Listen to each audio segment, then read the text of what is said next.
Welcome back to Scales and Tales. Today, I'll be interviewing a gifted teacher with her class pet named Delilah, the Crested Gecko.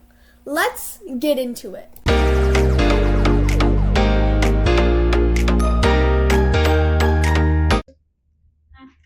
Tell us a little bit about yourself and what you teach. Hi, my name is Jenny Veit. I teach gifted education, first through fifth grade. And I've been in education for about 15 years now. So, what made you decide a Crested Gecko as a class pet instead of any other animal? Well, crested geckos by nature are very easy to take care of. So they're very low maintenance. They don't require a light source. They only need to be fed 3-4 times a week. And then the only other task, of course, is to clean out her enclosure every 2 to 3 months. So very low maintenance, very friendly, easy to handle. The students are able to handle her with no issues. Did you buy the Crested Gecko originally to be used as a pet, but then move it to a classroom environment? Originally, I had in mind that I did want a classroom pet. Since I teach gifted, I wanted to incorporate research projects based on an animal. And then, of course, I wanted her to be a part of the family. So originally, when we purchased her, she did come to our house for a little bit. I've had her for over a year. So she did come to our house, but then we knew originally that she would be coming to the classroom. Yes.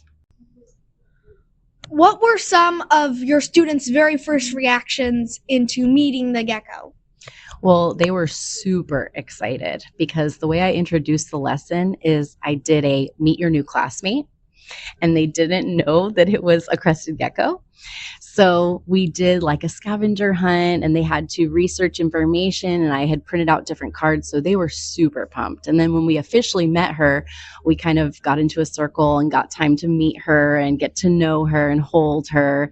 And all my students were super excited. Of course, a few were reluctant, right? They were a little bit afraid of her at first, but now that they know her and they know that she's not going to bite them, she's not going to hurt them, now they all love her and get excited to hold her. Ever since meeting your Crested Gecko, Delilah, has any of your students wanted to pursue getting to know reptiles more, learning about science, or getting a pet reptile in general? 100%. I've had several students who, with the information that they've learned about Delilah and crested geckos in general, they have been able to propose and convince their parents to purchase a reptile, specifically crested geckos, a couple leopard geckos too.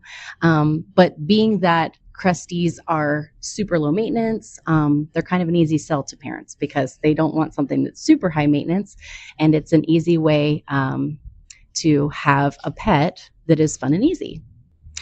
Also, they have kind of been inspired to learn more about reptiles based on the research we did in class. And they have gone above and beyond outside of the classroom to do their own research, learn more about reptiles, and even other animals.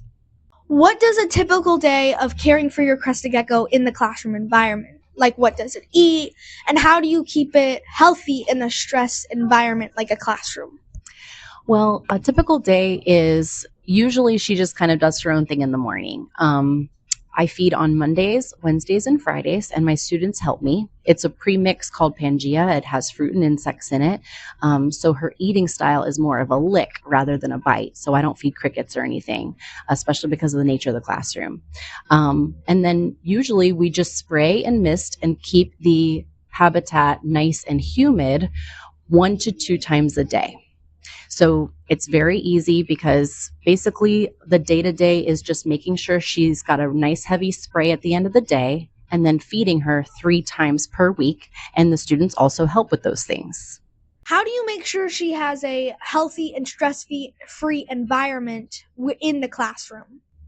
Well, of course, since I do teach gifted education and we do a lot of movement, we do a lot of very interactive activities, it does get loud in here. So of course, on the day-to-day, I make sure that we're keeping our voices as low as possible and we're not screaming or doing anything that will startle her, of course. But she has kind of gotten used to, over the last year, she's gotten used to the noise level.